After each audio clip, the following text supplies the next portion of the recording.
everybody, it's the Cryptid Huntress. I'm Jessica Jones, and I'm so glad you guys are here tonight. Man, we have a really cool show for you guys. I have my co-host, I have Dr. Dennis Carroll here in the studio tonight. We're going to get right into this subject tonight because we're going to be talking about dragons. Okay, it's the year of the dragon, and dragons are popping up all over the place right now. And I'm going to include, and the reason I wanted to do this show, and we're going to include an incident that I had. I had an encounter where I believe that I encountered a real petrified dragon this week out in the woods where we went on our Dogman hunt. Okay, so I have pictures of that. We're going to talk about it. Now, is it a real dragon? I don't know. I have no idea. But it sure did look like one. And the man who showed it to us and took us there was some random man that we found. And hopefully he's watching tonight. I gave him a card. Shout out to you. Yeah, that was amazing. I got some pictures of what he showed me. He actually had a part of a wing, okay, in his hands that he showed me. So let's talk about it tonight. Let's get deep down this rabbit hole. And do I have a real good rabbit hole for us tonight? Because this is wild. Okay, some of the information that Dennis and I are going to present to you guys is pretty mind-blowing. And there's quite the history behind dragons as well throughout the centuries. These didn't just pop up overnight. Dragons have been around for a long time. All right, so if you guys would like to follow along with all of my shows and whatever I've got going on, please go to my website and check it out. It's thecryptidhuntress.com. You guys can find a way to get in touch with me there. You can find my calendar of events and all of my shows. If you missed a show, go back and watch them. Just go to my website. My Spaced Out radio shows are listed there too. Okay, also, if you'd like to support my work and things that I'm doing, you guys can join my Patreon. That's the Cryptid Huntress over there on Patreon. Also, I do have a shop over on Etsy, and I do sell vintage Native American turquoise jewelry, and that's War Woman goods. And I do put some Cryptid Huntress merch in every bag. So you guys, please go check that out. It's a great way to support me and my channel. Okay, thanks so much. Okay, well, let's get to the show, okay, because I have Dennis Carroll here. Dr. Dennis Carroll, he has a fantastic YouTube channel. It's called Hunting the Shadows. He does shows all throughout the week. I don't think he's had a night off, okay? I don't think he's had a night off this week or a day off. He's just a wealth of knowledge. He has well over 40 years of experience in the paranormal. He is, to me, he's an expert, okay, because his specialty is the occult. He's had a week-long series on vampires this week. He's a demonologist, just a fantastic wealth of knowledge. Like I said, please help me welcome to the show my good friend, Dr. Dennis Carroll. Hey, good Dennis. Evening. I'm ready to do some dragon hunting tonight. Fascinating subject. Well, we're on the hunt. Yes, yep. we're on the hunt because I did encounter what I think could be an actual petrified dragon this week, Dennis. Yeah, that is neat. But if I were going to meet a dragon, I think I'd want it to be petrified, okay, not the real thing. It might eat me up. That is interesting. And, we did a show, some time back on petrified giants, the rock formations that look like giants. And there are some conjectures out there that some possible mountains ranges are supposed to be petrified dragons. That's interesting, whenever you look at it, Jessica, the history of the dragon goes all the way back with the history of mankind. In every quarter of the world, almost in every culture, you got, we talked about that list before. That's got witches, vampires, shapeshifters, and ghosts and dragons. Dragons are definitely predominant on that list. They're every culture worldwide almost. And I think, without a doubt, in my own opinion, that science is wrong. I believe that mankind existed with these so-called dragons at one time because we have a memory of them in our culture and our very precepts of our society. We have so much that is connected to dragons. Dragons are also especially to the Chinese, are a spiritual symbol of things too. So it's not just our culture. It's not the European culture. It is the Chinese. It is worldwide, and it's a fascinating subject when you look at it. Absolutely. It is. It is. Well, we all have those ideas of what a dragon is in our head, okay? Because we grew up watching dragons and movies. I don't know if that creature in the Never-Ending Story, that thing that the kid rode in the sky, I forgot his name, but I think he was a dragon. He like a furry dragon, okay? But we Uh-huh. grew up, reading fairy tales that had dragons and knights who went out to go slay the dragons. And as a Uh-huh. matter of fact, tonight I have several. I think there's about 10 different stories throughout the world, and they came out of either literature or oral tradition, but it's all about figures, very famous figures, in cultures across the world that slay dragons. Okay, so we're Uh-huh. gonna talk about that tonight, but we all Okay. kind of have an idea of what these dragons look like, and I want to thank T-Bone. I want before we go further, because I need to say thank you for that super sticker so much. And thank you for the one from yesterday, too. I appreciate you, T-Bone, so much. You're the best. Okay, but we need to kind of, I wanted to kind of set the stage of what the dragons are. I know everybody knows what a dragon looks like, right, Dennis? Because we grew Okay. up Well, with dragons. you Go have ahead. different dragons. You definitely have different types of dragons. So that what you see there is a basic dragon. It has the wings, the fire-breathing type dragon that you see a lot in movies and stuff. My favorite like that is Smog from the Lord of the Rings. But he was the very personification of evil. He was definitely, but he is one of the most interesting dragons I've ever seen depicted. And there you go. That's the perfect definition of a dragon with a fire breathing capability and all that. This the history of the dragon with in relation to mankind, Jessica, goes so far back. There's so many reports in the history. I like that. That's a very good stylized thing too. Much more like what I would envision a real dragon to look like. And the interesting thing about the dragons, if you look at, that one's got like two eyes on one side. That's interesting. The interesting thing about dragons is not because they're horribly supposed to be horribly monstrous looking things, and they are monsters, but they also had an intelligence to them that was a very superb intelligence and an immortality almost. They were very almost completely indestructible. And there you see a depiction of St. George and the Dragon, which is a very famous legend. And of course, I think he was a knight in armor. I think he was saving a maiden in distress. I think she's in the back there. You see her, yeah. And he had to defeat the dragon. Now, if you look at that dragon, it's about the size of probably a cow, along those lines, maybe about the size of an average size cow or calf. Um, Dragons, there were two kind of dragons back in medieval times. There was the one with wings that you see depicted there, and then the other kind of dragon was like a giant snake. It was called a worm, and that was spelled WURM, worm.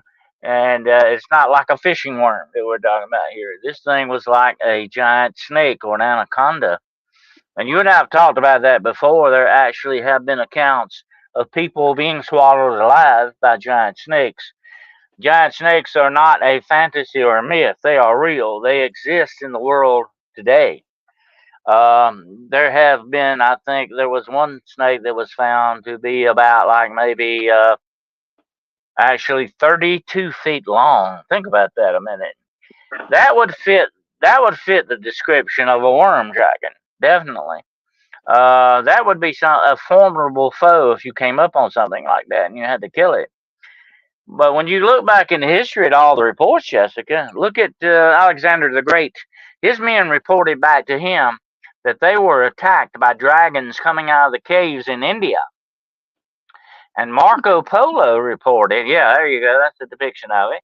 And Marco Polo reported that the emperor of China had two dragons that pulled his chariot. Think about that. That's very interesting too. Oh, wow. Yeah, they're depicted all over the world. Almost every Yeah. culture had dragons, even in Africa. Okay, there are dragons here in the United States. I mean, even today, we're getting reports of dragons flying in the air. Okay, flying through the sky, and I have a couple of pictures. Of course, all this can be AI. Okay, we're having a hard time these days because AI is so good, Oh yeah. and I'm not saying there's a lot of hoaxes going on and stuff, but some people say, in China, this might have been from a movie. Okay, but there wasn't. I'm not saying this is the picture, but there was reportedly a picture back in 2012 in China. A person took a picture of a flying dragon, they said. Now, I talk a lot about modern day dinosaur sightings, Dennis. Okay. And we've seen pictures that have been making the rounds around the internet and online of things like this. Looks like a pterosaur, a pterodactyl, and it looks like it has one of those diamond shaped tails on it. That could very easily, I mean, it's odd enough that it'd be a pterosaur. It's a flying lizard. Okay, and so Well, that could be seen as a dragon, maybe, or mistaken. well, a Petrosaurus definitely would look like a dragon, flying the way it flies. You could mistake that definitely for a dragon. Matter of fact, that would do till the real dragon showed up because that thing looks like very much like a dragon when you think about it. There was, I think, a few years ago, and I've actually saw the picture of it. I can't remember exactly where it was, and I don't think it was AI. I think it could have possibly been. You never know with the pictures you have nowadays, but it looked very authentic. But it was supposedly the shadow of a dragon in the clouds over Scotland that was supposedly seen. Um, that was interesting too, and I think this was like picked up like by radar supposedly. Yeah, and there's a lot of talk, Jessica, about dragons being somewhat spiritual creatures that they're supposed to be, that come through portals and stuff from other dimensions into our world. Supposedly, that's one place where dragons inhabit, you know, other dimensions. That's interesting to think about too. When you look at something that's incredibly large like that, coming out of nowhere all of a sudden, you have to think about portals and stuff like that, maybe associated with them. Yeah, it could be. It definitely could be. Gosh, we have a lot of people in the chat tonight, and I saw somebody who just said Thunderbird. Okay, so I'm sorry, I just took the comment down right before I said this, but someone had mentioned Thunderbird, and this past week on Thursday, I don't know what day it is. Okay, I got my days are all screwed up today. On Thursday, we had Adolf here on the show, and we were talking about his pterosaur sighting, and I asked him, "Do you think pterosaurs are what thunderbirds are?" Okay, is a Mhm. pterosaur potentially what a thunderbird was said to be? And he said yes. Right. That's what he thinks.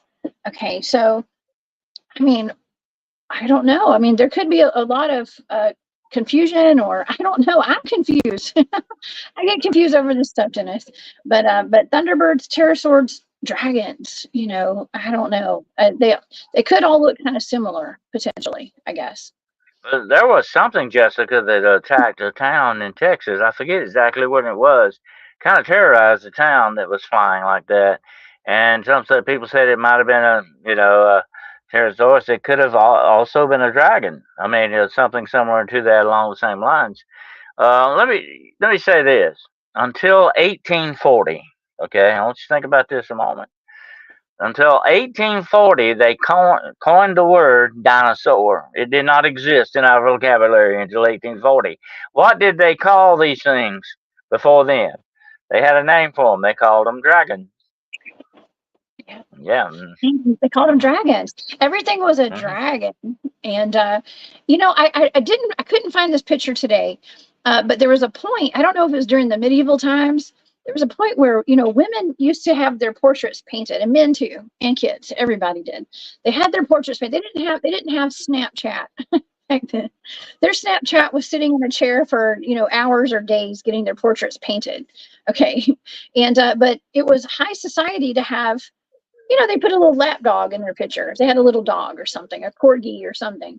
And there's a point where women were getting their portraits made holding a dragon. And I found pictures of it, and I don't know where they are. I found them a long time ago, and I couldn't find them today. But there are pictures of women where they would actually, there's a phase where an era where women would get dragons in their laps in their paintings. Oh yeah.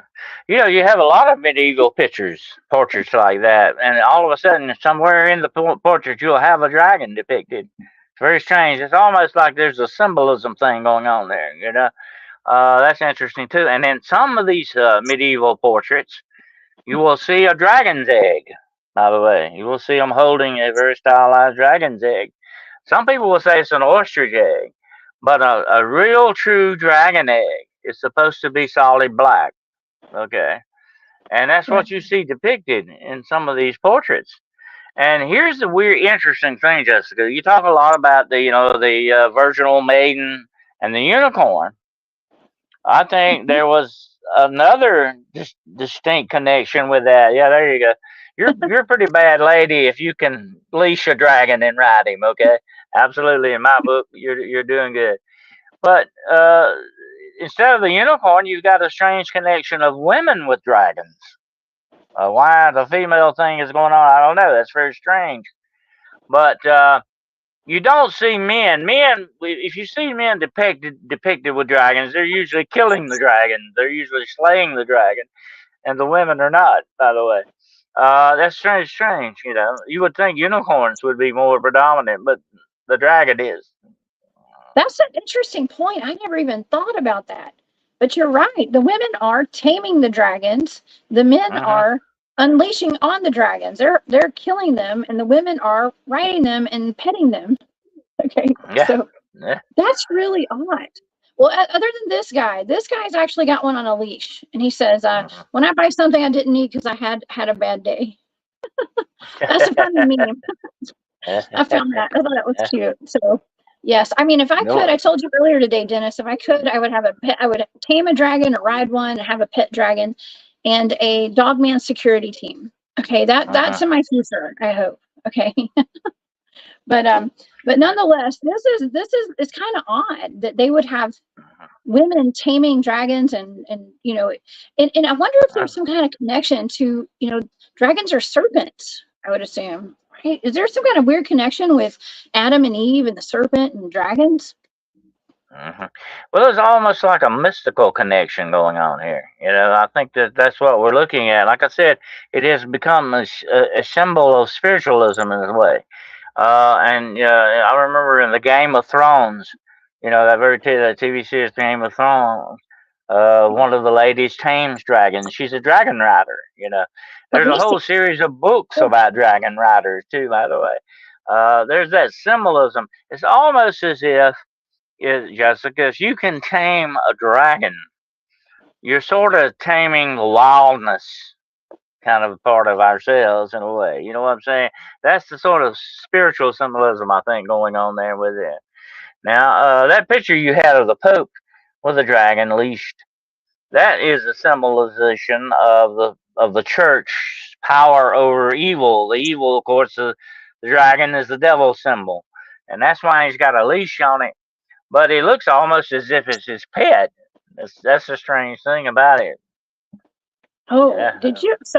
So you just said, okay, I'm about to make a connection here, and it's kind of, I don't know if this might ruffle some feathers, as they say, okay, because the dragon can be seen, okay, so it can be seen as different things, okay, it's different symbology for different cultures, however you look at it, okay, but there's an interesting symbol I found on, I think it was the Prince of Wales, okay, the Prince of Wales crest, there's a red dragon on it, okay, and I've always wondered about this, okay, because it also has a unicorn as well, and I've always wondered about why do they put dragons and unicorns on their crests? Well, basically, the unicorn symbolizes purity, the virginal aspects of purity. The dragon symbolizes power. That's what it's basically. Yeah, its big symbol is it symbolizes power to that extent. To me, the symbolism is sort of like a secret language, and it's telling you that although we venerate purity and innocence, we also have the power. We also recognize power.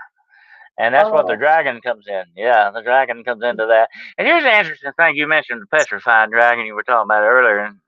Um, there is a story, and it was one of the men of Beowulf, not him himself, but one of Beowulf's men actually fought and engaged a dragon, and he found out that all dragons have a weakness. Okay, one scale somewhere is the weak scale. That's what you aim for to kill him. Yeah, that's the only way you can supposedly kill a dragon is to get him in his weakest scale. Well, this warrior knew where to strike the dragon, and as soon as he struck the dragon, it fell down upon the heels and turned into rock, turned into stone. really? Yeah, Okay. yeah, Well, I was actually going to talk about the Beowulf story, and this is from Beowulf here, actually, yeah. with him fighting this dragon, because this is one of the stories of the men, and it's not all men, by the way. There's actually one story of a woman who Hmm. slayed a dragon out of Japan, and I believe her name is Tokoyo, not Tokyo, but Tokoyo, was a female, and we'll get into that story in just a little bit because it's fascinating. But the fact that it turned into stone piques my interest. Okay, because we're I'm really into these mud fossils. Okay, and I'm not sure how familiar the audience is with mud fossils, but there's a YouTube channel called Mud Fossil University. It's interesting because if you go back and watch his older videos from like or 2 years ago, there's a lot of people that were kind of making fun of that channel because I found it today and I was kind of perplexed by it. But today there's a lot of people following this, and I think a lot more people are on board with the idea of there Hmm. being mud fossils and things not being exactly what we've been told. Okay, like even the Himalayan salt potentially being the fat off of a giant or a titan and things like that, because we're seeing these anomalies in the environment on our landscapes. Like you said earlier, mountains. Okay, the dragon that we Hmm. encountered on, I think it was on Monday, Tuesday, at the beginning of this week, it was actually a hill. Okay, so it was part of the landscape. It was almost like the side of a mountain or the side of a hill or the top of the hill. And its wing actually went down the side, but the mountain, the hill was the dragon. Hmm. Okay, so, Yeah, uh, I've seen formations like that. You can actually see like the backbone of the dragon, mhm, and like the tail comes around the heel, the mhm, bottom of the heel. Like it's almost, yeah, like that, very much like that. It's almost as if you can see the body of the dragon laying there if you look at it the right way. mhm, It's very strange. But here's the interesting thing, Jessica, and I've talked about this before. If you go to most modern museums, the bones of dinosaurs that you see in these museums are recreations. They're usually not the actual, or very little of them are actual bones of dinosaurs. Look at that. That looks like a dragon's head, and maybe a part mhm, of a wing there on that. mhm. That's very interesting. Yeah. But here's the interesting thing about all of this: dragons turning to stone and rock and all that. Look, that definitely looks like one looking up. Yeah, absolutely. I would love to see that close up in real life. Anyway, the interesting thing about all these things turning to stone, you have that same thing happening with trolls. You have it happen with ogres. You have it happen with giants. They turn to stone. They're almost like, yeah, like that giant you see sleeping there. They're almost like they're petrified this way on purpose. It's like a magical kind of a thing going on that does this. It's not a natural formation. It's not time and weather and all that. Supposedly, this is actual a magical act, you might say, that causes this supposedly to happen. Those are some magical toes right there. Do you see those, Dennis? I thought Yeah, he's one of my favorites. It looks like yeah, a set of bunch of wrinkled toes. Yeah, toes. Yeah, and we yeah, also have structures that we're told are mesas that are naturally occurring. Mountainsides or yeah. plateaus or The May says, I think that's a tree stump. Okay. Yeah, It could yeah, it very does. well That's what be a it tree looks stump. like. Absolutely. As a matter of fact, you're not the only one that thinks that. The Native Americans that live in that area call that a tree, the great tree stump. We call it Devil's Tower. I think is the name we gave it. But they actually look upon it, and I think there's a formation, if I'm not mistaken, in Australia that looks kind of like wood, like a fallen tree kind of a thing. But it's actually a rock formation. That's strange. And you got to wonder about some of this stuff, why it can take on such a distinct form of these things, especially when it comes to dragons. That's freaky.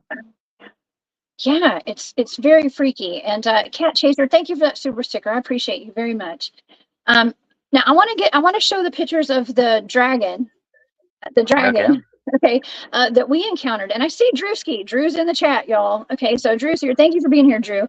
And I was actually with him and his cryptid warfare operators. Okay, we were out doing our Dogman hunt at the beginning of this week, and he was with me. And I want to start off by explaining kind of what happened, because we all got to our location where we were going to leave our vehicles. We were going to hike in to the spot where there had been some serious activity a couple of weeks before with one of the guys and his dad that was with us. And so we here we go. I'll put a picture up. Okay, this is us. That's the crew right there. And so this was us after we'd been out in the woods and had sweated our souls out of our body. Okay, it was so hot. But that was us. And but when we got there, we were getting unloaded. We were packing up, and a man walked out of the woods. And he said, he just had some small talk, and he had a stone in his hand. And this is the stone that he had in his hand. And he heard him asking the guys, are y'all familiar with dragons? And I heard them kind of say, yeah, okay, whatever, yeah, dragons. And it piqued my interest. I said, hey, I know about dragons. And he said, well, have you ever heard of mud fossils? And I was like, yeah, I've heard of mud fossils, Mud Fossil University. And he said, well, this is a dragon wing. And he held that up, and you see he has a brush in the picture right there. Okay, so he said that he had been going out there. He had spotted this thing a while back, and then he comes out there and he works on it. He kind of cleans it up, and has really been examining this thing for a while. Okay, so this is something that he goes to and really dotes over. Okay, that's like this guy's dragon. And he said, well, look, this is when you will go in there. He told us exactly where it was, and he said, go check this out. And I asked him if I could take some pictures of that.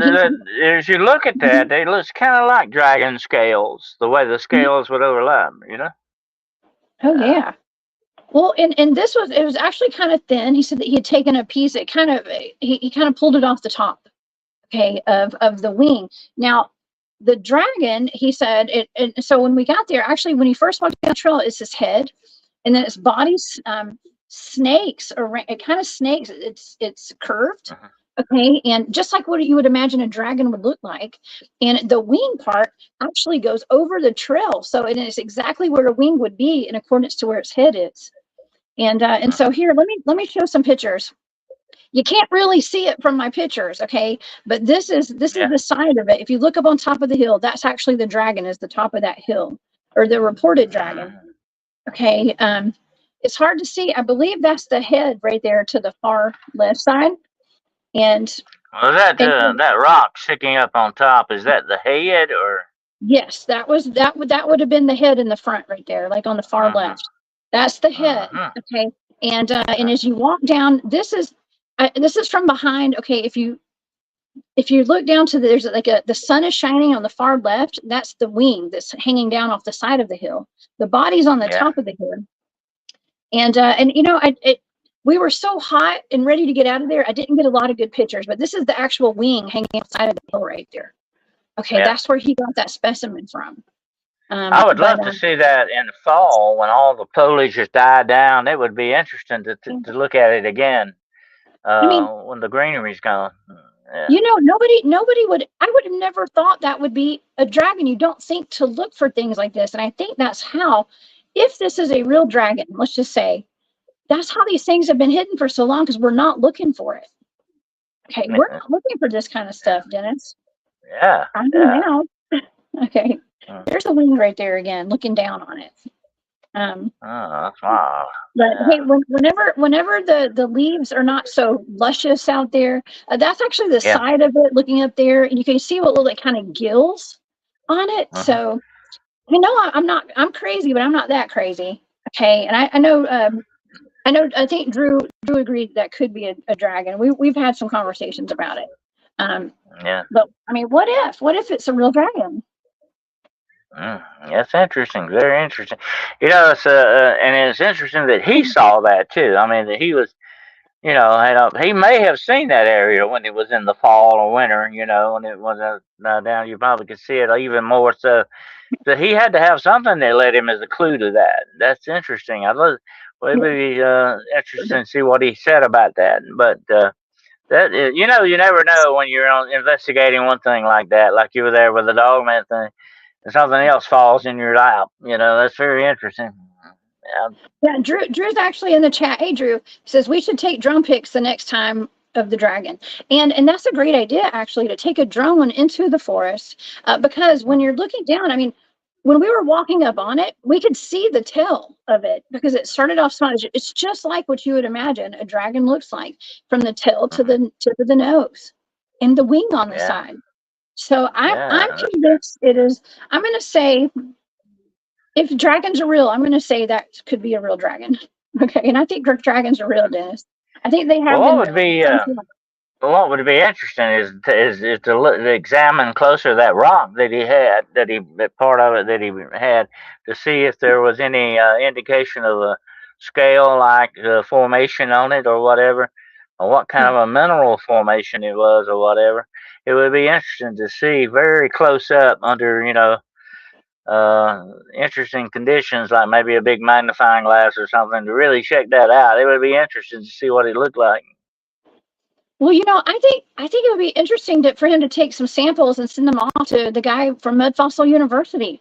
Maybe. I mean, he does all sorts of testing and stuff. And somebody like that, I just think that it's worth looking into. And I know where a dragon is. Maybe.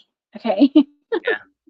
Maybe, but just think of all the different places that we've been, and we've been sitting on top of dragons. We've been sitting on top of giants. We might have been eating Himalayan salt, which might be. Okay, here's the thing, Dennis. Have you heard this Himalayan, like Himalayan, like he's a laying, like a laying down giant? We're eating his salt. Okay, like off his body. It's like I said before. I think a lot of our unknown history may be right close around us, and if we had to open our eyes to see some of this stuff, you know, that may be actually there. It's interesting. It's very interesting. Absolutely. Yes. That's another good shot of it. Yeah. Yes. Tony's in the chat. Hey, Tony.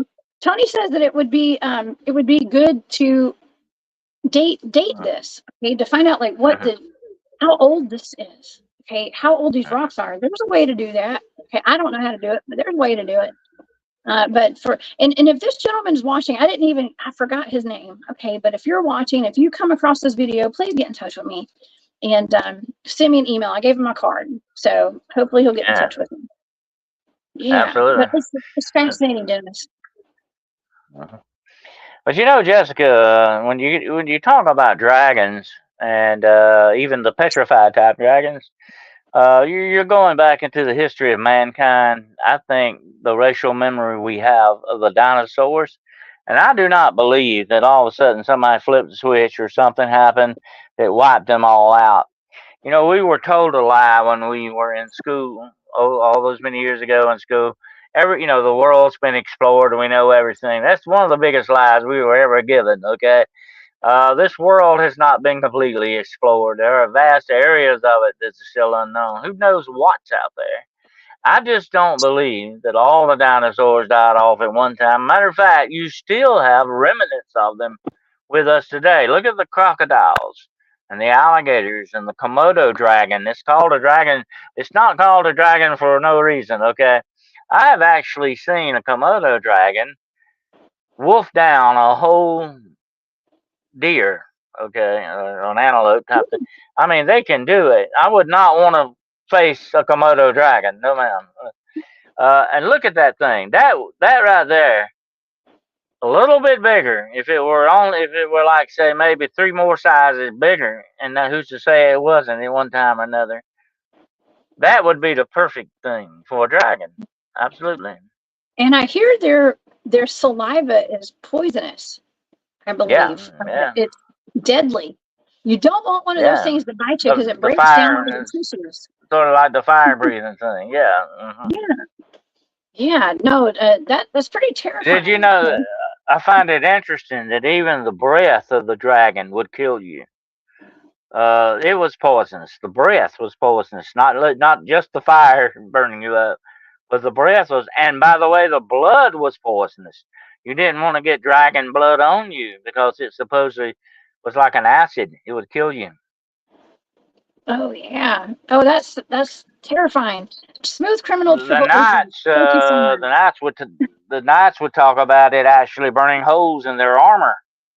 If Ooh, the blood splattered on the armor, that's okay. bad. That's very Oh, bad. okay. Well, I guess this is a good time to talk about the Dragon Slayers right now because some of the stories of the Dragon Slayers talk about what they wore slay the Mhm. dragons, and one of the guys got made fun of. Okay, and it was actually Ragnar Lothbrok. Okay, if you guys remember him from Vikings, okay, he was the good looking one. All right, they're all good looking on that show. Triple Smooth Criminal. Oh God, I just said that backwards. Smooth Criminal Triple OG. Thank you for that super sticker. I appreciate it. Yeah, you guys go to Mud Fossil University too, and check out his channel. It is really good if you're into the mud fossils. But let's get into some of these dragon slayers. And by the way, I have pictures of dragons. Okay, I don't know if that's real or not. I did want to mention too that dragons were in the old world maps. Okay, they show Oh yeah. dragons, the snakes or the sea serpents. Some of them were seen as dragons.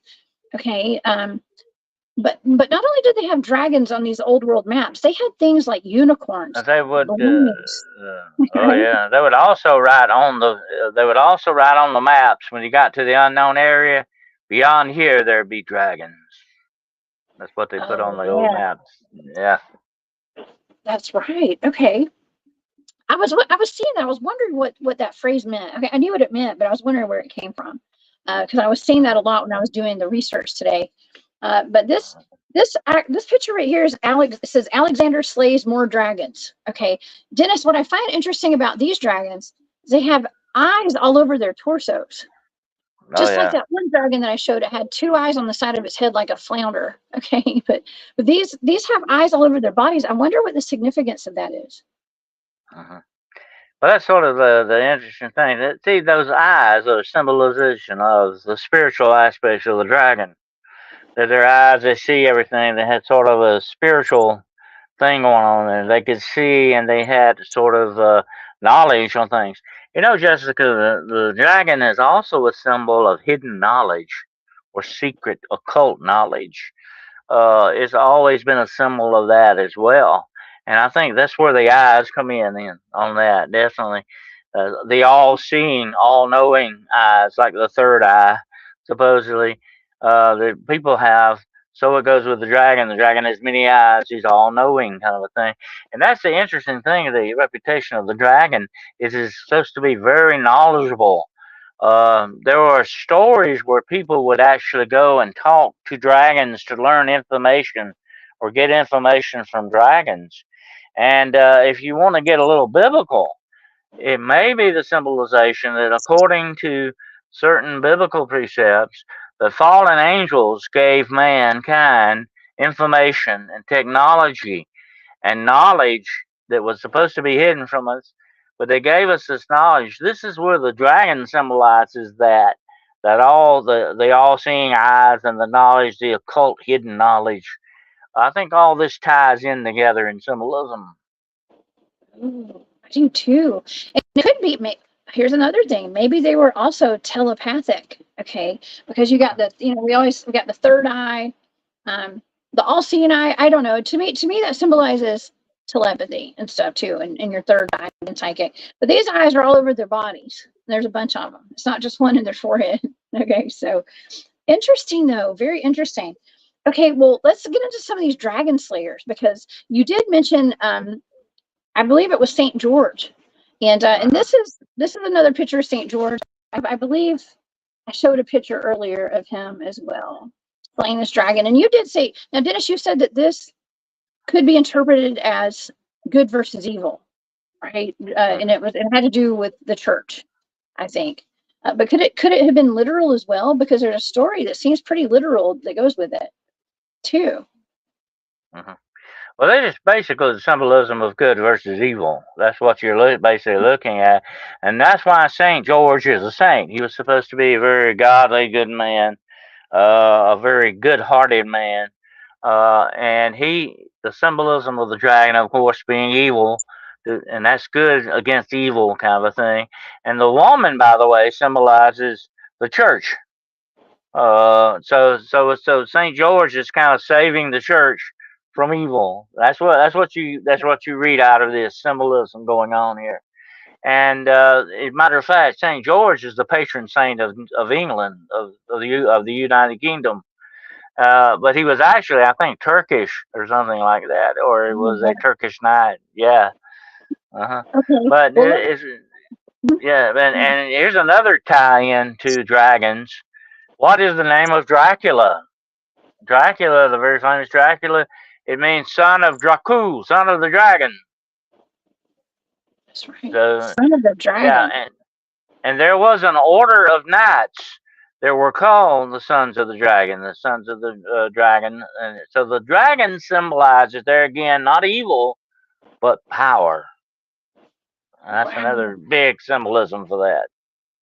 Okay, well, let me just go briefly over the story of George so you can get an idea of what the backstory to this is. Okay, because the historical George, this is AD 256 to 303. Okay, 303. He was a Christian soldier of Greek origin. He was an officer in the guard of the notoriously anti-Christian emperor Diocletian, I think is how you pronounce that, who put George to death by beheading him for refusing to recant his faith. George was venerated as a martyr, and the earliest record churches dedicated him date to the 4th century. The dragon episode was not recorded until the 11th century, though, and the most famous version was around the 1260s. And it said that the city of Selene in Libya was plagued by a dragon that lived in a pond. The dragon would emerge every day, poisoning people with its foul breath, and would only desist when given 2 sheep to eat. Well, Selene ran out of the sheep, so they had to start giving the dragon people to eat instead. And all the young people were forced to enter a lottery to decide who should be the beast's dinner. One day, the lottery was won by the king's daughter. So they were going to actually feed the daughter to this dragon. She was dressed in her bridal vestments and left to wait for the dragon. And as she shivered in terror by the pond, a young knight by the name of George happened to pass by, asked what she was doing there. He said, "Don't worry about it. I'm going to help you in the name of Jesus Christ," he said. And when the dragon emerged to eat the woman, he made the sign of the cross, spurred his horse, and ran the beast through with his spear. So he speared it. He instructed the lady to tie her belt around the dragon's neck. It was still alive. And it followed her like a lapdog. Okay, there's another story. It's the woman kind of taming the dragon, right? She had the dragon around her, a leash around its neck, and she walked into town carrying this dragon on a leash, and so George promised to kill the dragon if they would agree to be baptized. Okay, so it has very much has a religious overtone to it. It's 100%.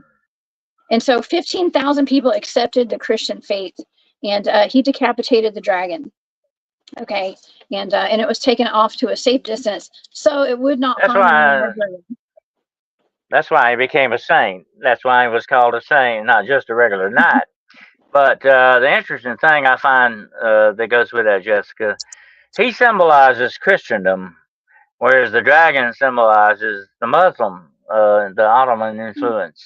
That's basically probably what that really truly is. Sort of a political statement there, okay? And of course, the lady and the people that were the innocents, they symbolize the people of Christendom itself. that were in jeopardy from the Muslim hordes and all that. They were the Turkish people and all that. They were making inroads, and of course, a lot of that was also connected with Genghis Khan and a lot of that other stuff. These were threats that were coming against Christendom, and that's why this is the way the politics of the time played into it. And that's why the dragon, I think, one of the principal reasons why the dragon comes to symbolize evil, and the fact that not only was it sort of a precursor of knowledge, having all this secret knowledge, it had intelligence with it. And like you said, it was able to actually talk to people without speaking, telepathically. Like it had a certain amount of power to it, and people recognized that as the dragon, and they said, "Well, hey, this is the perfect symbol for evil here. Okay, we could put the that on, we could put that motif on there as being part of evil." But the dragon symbolizes that hidden knowledge too, a lot of times. And they were sort of the occult. It is an occultic symbol when you look at it that way. Um, to me, that's fascinating part of it too. The symbolism is so very thick in a lot of this stuff. It's almost like, and I've said it before, it's like a secret language that people are giving us on this. Yeah. Oh yeah. Oh yeah. Well, okay, so this is not just in one part of the world. This is everywhere. Now I have another story, a dragon slayer out of Iceland. Okay, this is an Icelandic dragon slayer. This is Sigmund or Sigurd. Sigurd. I think is how you pronounce that. So this is out of the 12th century in Iceland. Okay, out of Icelandic text actually. And this was just a story written. It's written in a book, but this was passed down oral tradition and written. And this was Sigurd. He's best remembered as the slayer of a great dragon. After his family was killed in a feud, Sigmund there was a man named Rain, and Rain told him about his family and his brother. There's a lot of shape-shifting going on in these stories, and about how his brother turned himself into an otter, and he was killed in his animal form by the gods Odin, Loki, and Honir. I don't know. I don't know if we need to get totally into the story because it's a lot. But let's just say he slayed this dragon too, okay? And I think he was having to wait for this thing to shapeshift. Okay, somebody to shapeshift. A lot of shapeshifting going on here. But he told, okay, Rain tells Sigurd to kill somebody in revenge for the murder of his father. Sigurd gathers the pieces of his own dead father's broken sword, reforges the weapon. Some of like Isis a little bit. Does remind me of Isis and Horus a little bit, right? Okay. Having to take pieces and put it back together. I think it's interesting to note here too what was on the ship of Vikings. They had the dragon-headed ship. They were called dragon ships too, by the way. That had to be a terrifying symbol for a lot of people. That the Viking raiders were coming. You saw these dragon ships, and a lot of people don't know this. A lot of those dragon heads on the ships could actually be lit up with fire, and the eyes would glow on those things. Wow, that had to be psychological warfare at its best. Definitely to go up against a bunch of Vikings like that with that symbolism. That's bad stuff. But you know who the most famous dragon slayer of all was, don't you? I mean, that I would was say Saint George. Jason and the Argonauts. Jason slew the Hydra, and that had to be the most fearsome dragon of all, because every time you cut off one of his heads, it grew back two more. That was a bad thing. She finally got it by striking it in its heart and killing it. But you couldn't kill it by cutting his head off. That kind of guns contrary to everything in nature. He was the most famous dragon slayer of all, definitely, Jason. Wow. Well, I learned something new. Okay, so that's interesting because there's so many different types of dragons too. That's the dragon that had it looked like a whole bunch of snakes for its head, almost like a Medusa or something. It looked like Medusa. Yeah. Okay. Well, I wanted to. Speaking of Vikings, So this is a story that you don't hear about very often, but Ragnar, okay, and you guys know him from Vikings. That's one of the best Viking shows, in my opinion. And it turns out I have some family lineage that goes back to, what's his brother's name? I forgot. Rollo, his brother. I was told that I'm actually of his lineage, which is kind of odd, right? But anyways, some people even say that Ragnar is just a fictional character. Okay, but I don't know. I don't think so. So even though he was chiefly occupied with terrorizing England, okay, and the continental Europe back in the day, he did find time to kill a dragon.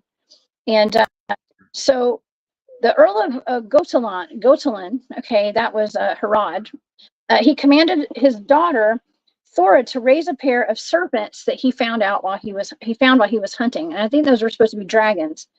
Okay, they grew into a type of dragon called a lindworm, and you mentioned that earlier, Dennis. A flightless dragon known to kill people with its poisonous breath. Thora fed the serpents an ox every day. Now, if she's feeding them both an ox every day, it reached a gigantic size, and it scorched the countryside with its pestilent breath, with its nasty breath, its fire breath. Herod promised the hand of his daughter to whichever man could rid him of the out-of-control lindworms. Ragnar heard this. He went and divorced his wife, Lagertha, and made his way to that town, okay, to their village. And I guess he dressed himself. Okay, so this is the person who got made fun of by what he wore, Dennis, okay, because he put on a pair of wool trousers that were covered in hair so that they would repel the dragon's bites. He jumped in the water and let the cold air freeze the pants to make it extra tough. Okay, so like he had a serious game plan down, and he knew how to defeat this dragon by wearing these hairy, almost like Goatman pants. Okay, he was wearing Goatman pants. But he tied a spear to his right hand, and he commanded these two lindworms, and their poisonous spit was ineffective against the strength of his trousers, of his pants, and their fangs were deflected by his shield. And so eventually he was able to spear them, and he killed both of them. And I believe he did end up marrying that daughter. Okay, and it was her fault because she's the one that made those things so big. Okay, she took them in I guess it was her dad's fault, actually. It's nobody's fault. They didn't know they were gonna get that big. I think they thought they were snakes, but they ended up being dragons. So those sound more like, okay, so we hear about the Chinese dragon, right? The Chinese dragon, they don't have legs and stuff, I don't think. And if they do, they're tiny. But they're more like worms, and I think that they're more aquatic. Like a snake. Right? Like a snake. Okay. Yeah. Very much like that. Yeah. And the interesting thing about it, like I said, they were hard to kill. They had scales. They had, and most all snakes have a skin line. They don't have scales like a fish. A dragon has scales almost like a fish. Okay. But according to the ancient legends, the worms, the dragon worms, I guess you would call them that, were so hard to kill that your sword would break on their skin. They were like iron skin almost. But like I said, every one of them always had a weak spot. And that's what the dragon slayer always looked for, the weak spot to get him in. Now, you might remember, I don't know if you're familiar with the Lord of the Rings, but Smaug was taken down that way in Lord of the Rings. Remember the guy that shot him with a special arrow, a dragon slaying arrow, and he got him in the right spot, the loose scale. That's the only way he took Smaug down. I think it's interesting that these stories tell us that no matter how formidable your enemy or your adversary is, there's always a weak spot to look for. That's very neat. Even with the giants, right? Because David and Goliath, right? He took the giant down with just a slingshot. Slingshots can be pretty deadly, obviously. But there's always a weakness, and when we're talking about giants, I know that we're not talking about giants right now, but even with giants, I've heard that people in special forces teams and stuff that were sent out, let's just say like the Giant of Kandahar incident, they were actually taught to shoot above the head, okay, and above human heads. And they didn't, I don't know if they knew why or not, but it was because they were going to be shooting at giants, something that was way bigger than they were used to shooting and stuff. But if you shoot, they say go for the head. All right. I'm going to leave it right there. Mm. They say go for bed. Sounds terrible, right? But you got to do what you got to do. And can you imagine, Dennis? You know, I'm just about to get into the dinosaur discussion, okay? Even though I got a couple more of these dragon slayers.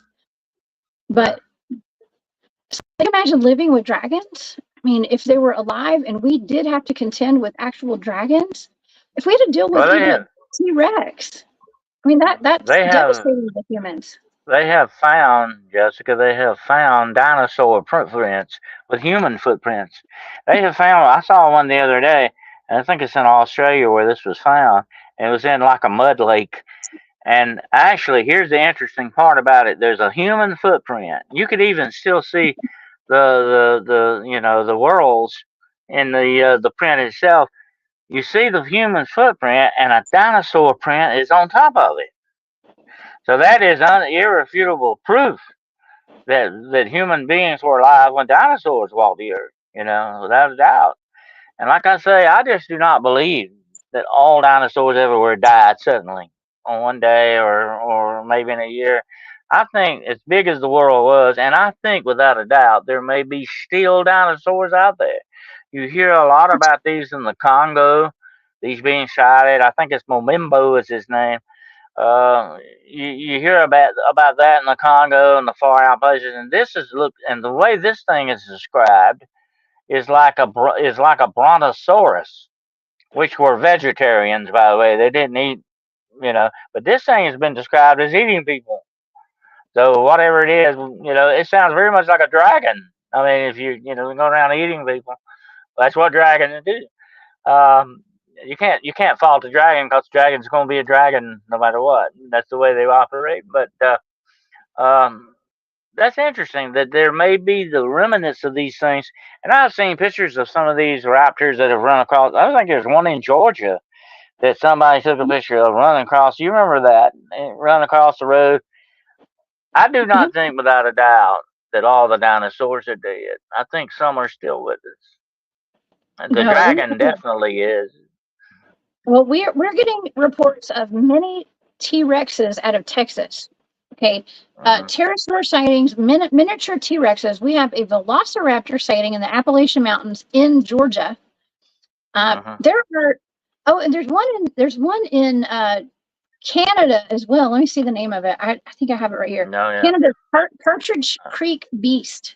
Okay, look up Canada's Partridge Creek Beast. I don't have a picture of it to show you guys, but that is the Canada's potential modern day dinosaur running around up there. Africa has a lot of them. We also have a raptor video out of Nevada. Okay, and some people think it's AI. It's about 50-50. We don't know if it's AI or if it's real, but it looks like a little miniature, like a velociraptor running on the side of a hill in the rocks, and it's like in a little cave, like from one hole to the next. There's another video of what looks like a velociraptor running in the grass. It's on somebody's game cam that I've seen. So we're seeing a lot of dinosaur sightings. As a matter of fact, when I was on an expedition with my team, my son and I took a little walk, a little nature walk away from base camp during the day, and we were stopped in our tracks because we heard something. It sounded like what you think a velociraptor would sound like. And it made this noise, and my son didn't even think twice. He immediately just turned around and started walking briskly back to base camp. He didn't even wait for me. It was weird. Okay, it's something I never heard before. But I didn't see anything, but it sounded like it was straight out of Jurassic Park. Okay, so we don't know what we got roaming around those woods. Well, I've done a lot of research on lake monsters, okay? And I think that if there are any dinosaurs, the remnant of them left, there would definitely be some maybe hiding in lakes and places like that. That's an interesting connection, too. But here's something else we got to look at, Jessica. Let's think about this for a minute. This is going to blow your mind, okay? Think about this. What if some of these things that we're seeing are really the ghosts of dragons and dinosaurs? What if we're really basically seeing the remnants of a memory, per se? The ghost of dinosaurs and dragons are still with us. That's an interesting concept to think about, too.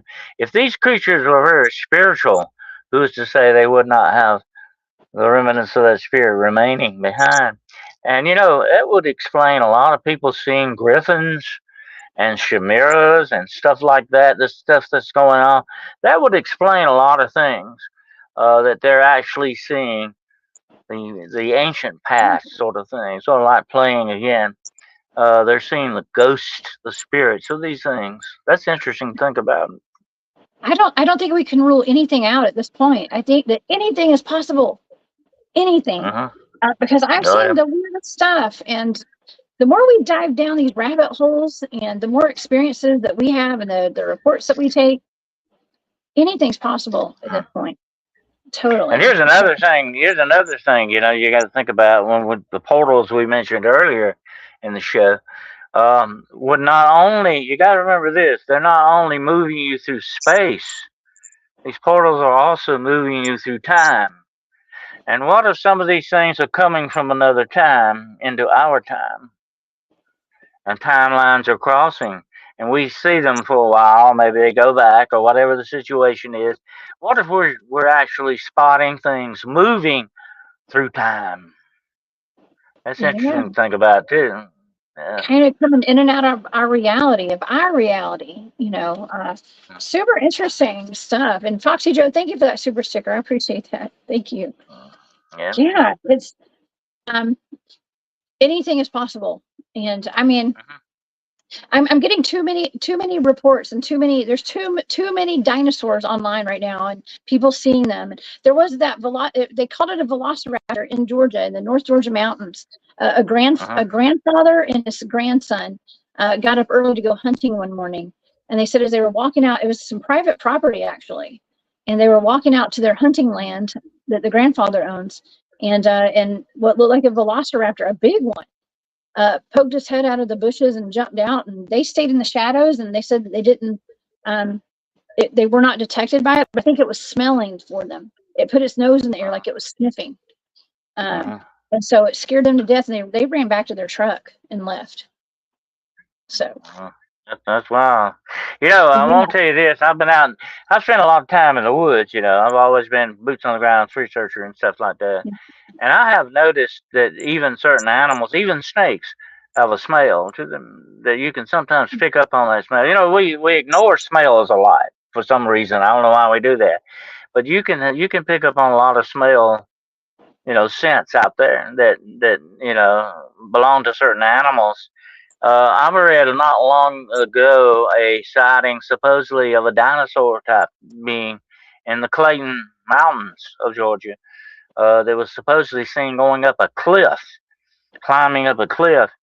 I think it was a rock face cliff. And if you've ever seen a rock face cliff, you don't climb one of those very easily.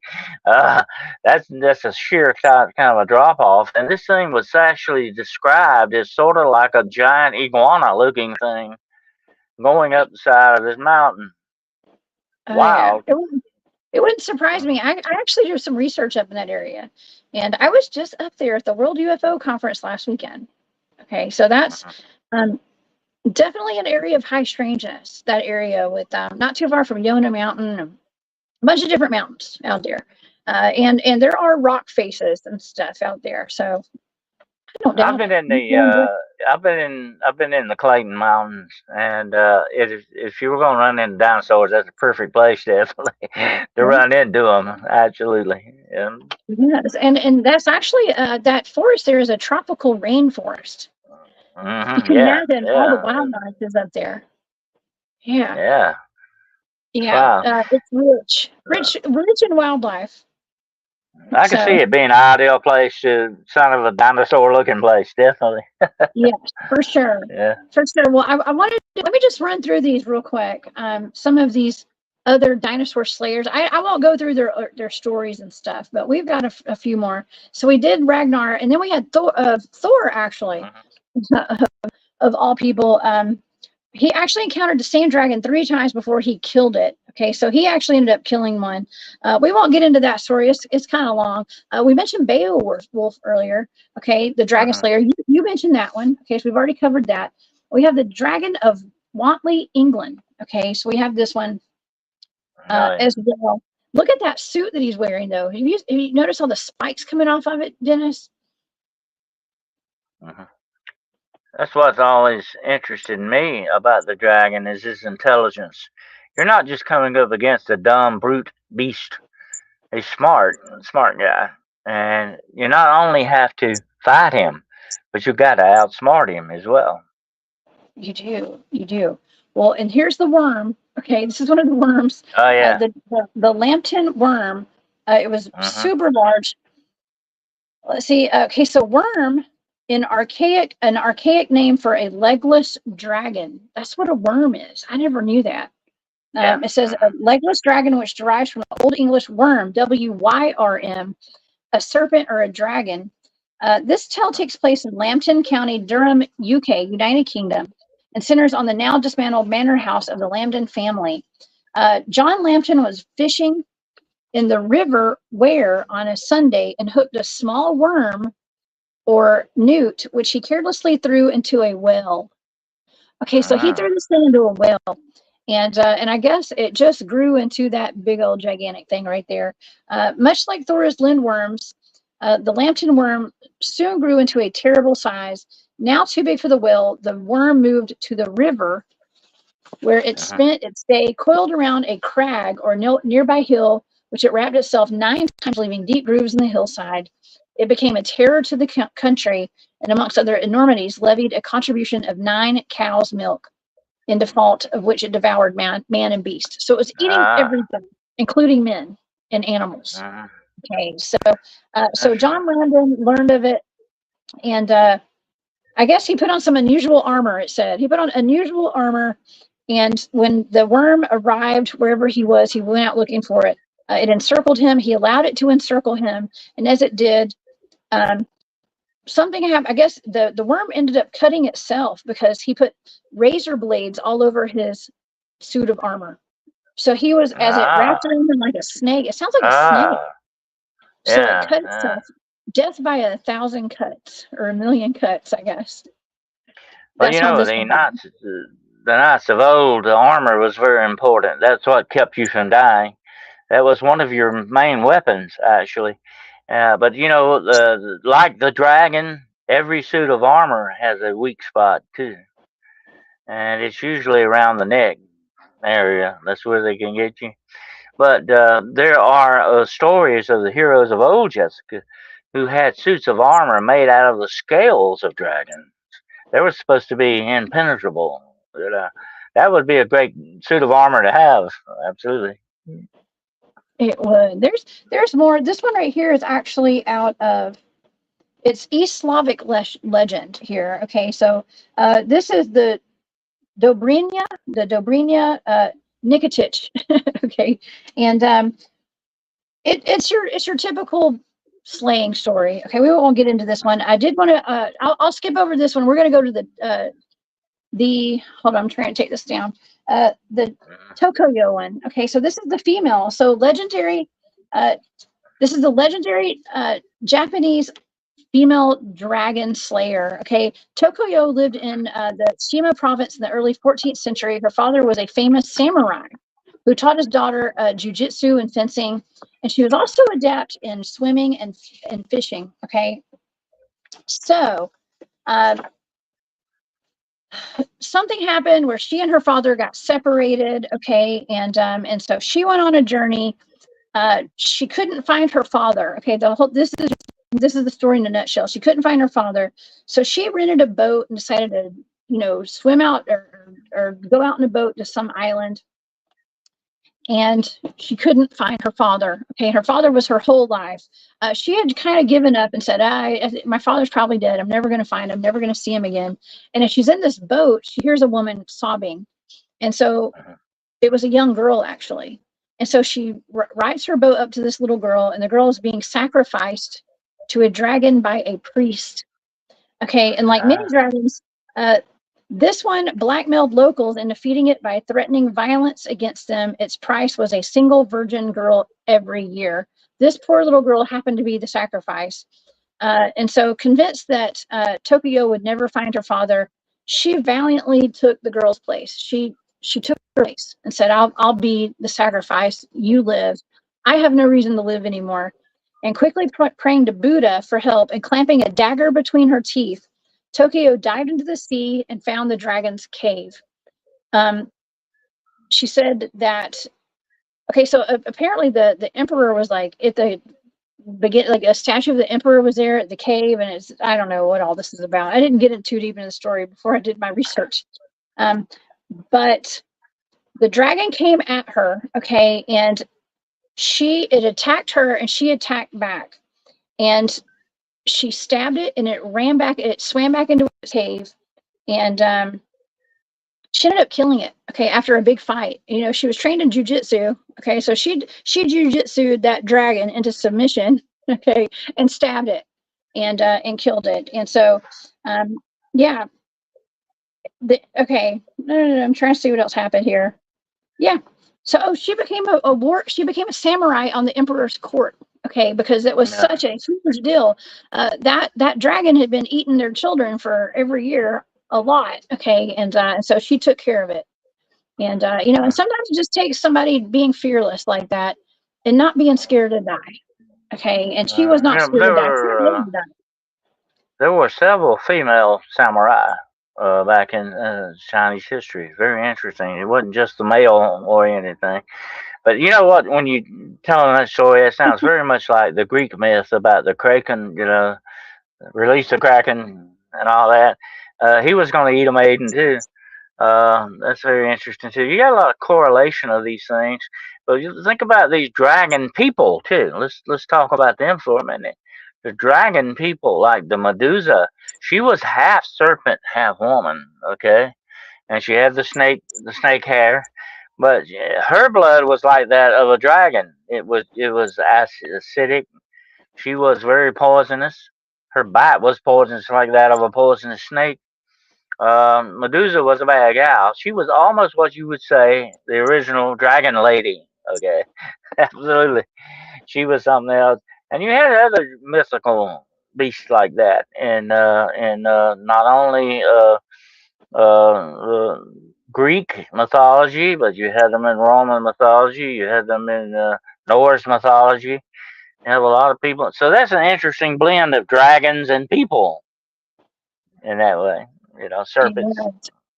It is. Falcor. Thank you, Maureen. That was the name of the the furry dragon on the Never Ending Story. The sweet little furry dragon that carried, is it Aleyu? Was that his name? I think it was Aleyu. But yeah, super interesting. Well, speaking of, okay, the Asian dragons. Okay, Asian dragons.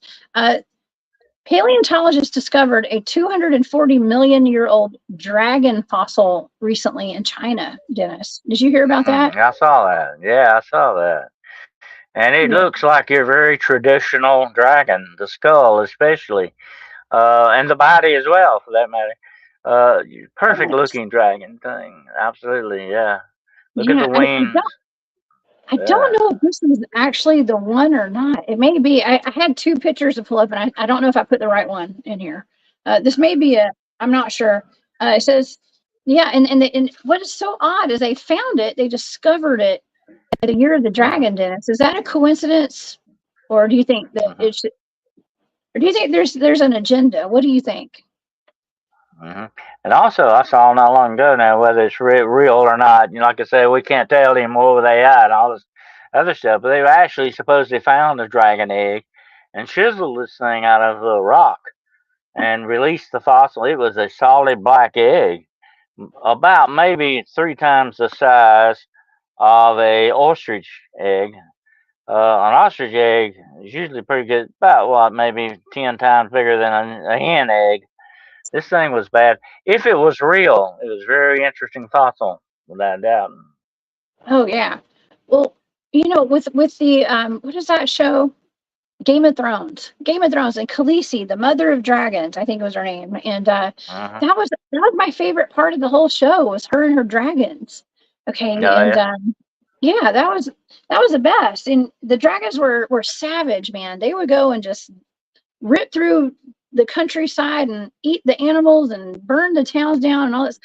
But there were also her babies too. It was wild. It was a great part of that show. That's why I liked it. But apparently, this reptile, these bones, allegedly, oh, this is what the story. Okay, and here's the thing: when I find articles like this, or you're looking something up, and every single article on it is like from a mass media source that I don't really trust anymore. Yeah. Oh my gosh, I hate to say this, but it's true. Like CNN and stuff like that, and those are like the top. Even if you go to like DuckDuckGo, because I go to DuckDuckGo, I don't do Google, but DuckDuckGo is almost getting as bad as Google now, because they put those those news sources at the top, and it's hard. You really have to dig through to find any kind of articles that aren't NPR and CNN and stuff like that. No shade to them, but kind of shade a little bit.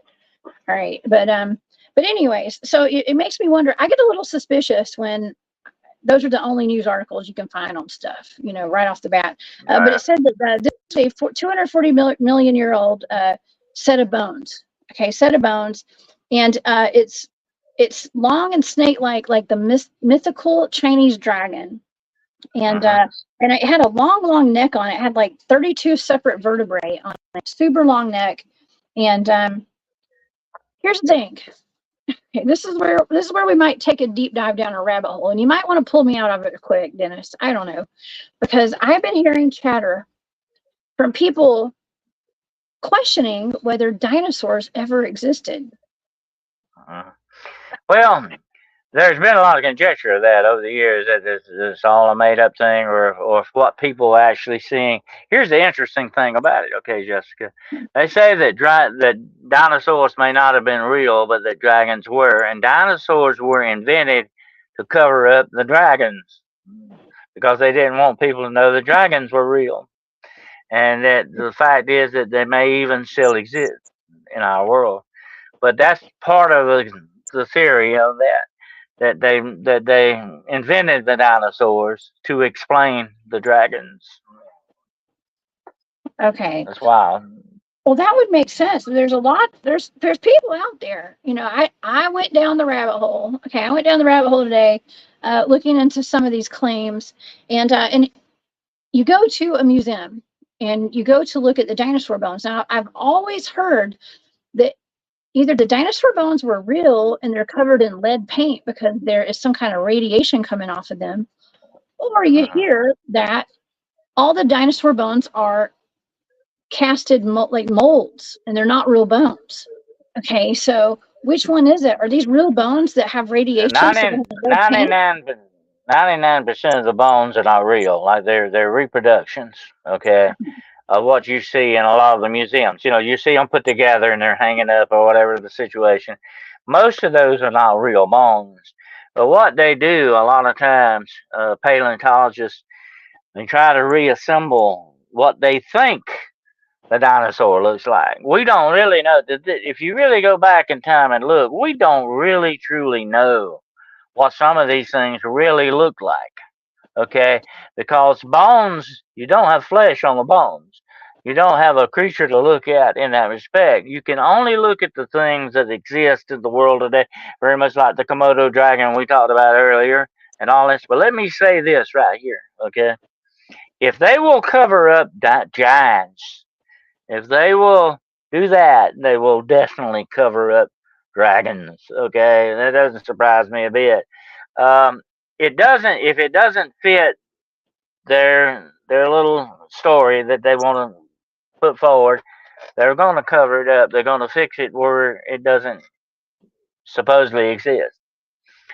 I think a lot of that may be going on with our museums, but when you look at these bones in the museums, most of them are recreated. Okay, that's the recreations that you're talking about.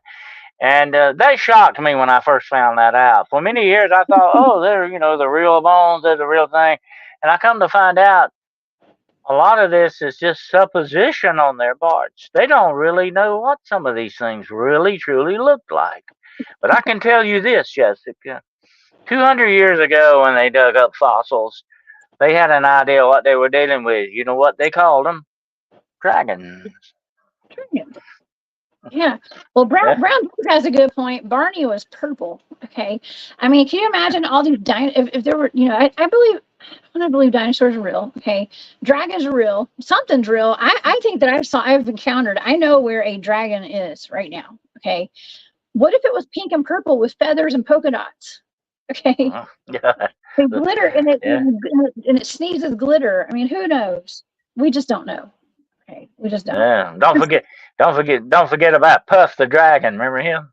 Very famous dragon. But anyway, yeah. And look, I was sitting here while you were talking about some of these dragons. I was thinking about all the dragons that are in Harry Potter. You know, Hagrid was raising dragons from eggs and all this other stuff. Dragons are still with us, definitely more so now than ever before in our history, in our literature, in our stories, and even sometimes in our world with us.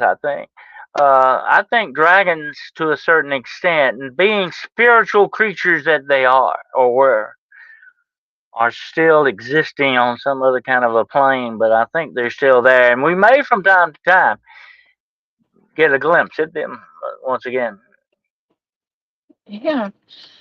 I mean, I hope to see. I'd like to say I hope to see real dragons again. I think that'd be really cool. But then again, they sound like they're menaces to society. Okay, too. So Yeah. we don't need things. We've already got. You know, sometimes. Okay, I know I didn't finish that thought because I stopped myself. All right, because we have stories. There's a story. Okay, when I was doing, I can't remember what, if it was a remote viewing target or I was talking about something out of, maybe it was the Lizard People City. You and I did that show together, Dennis.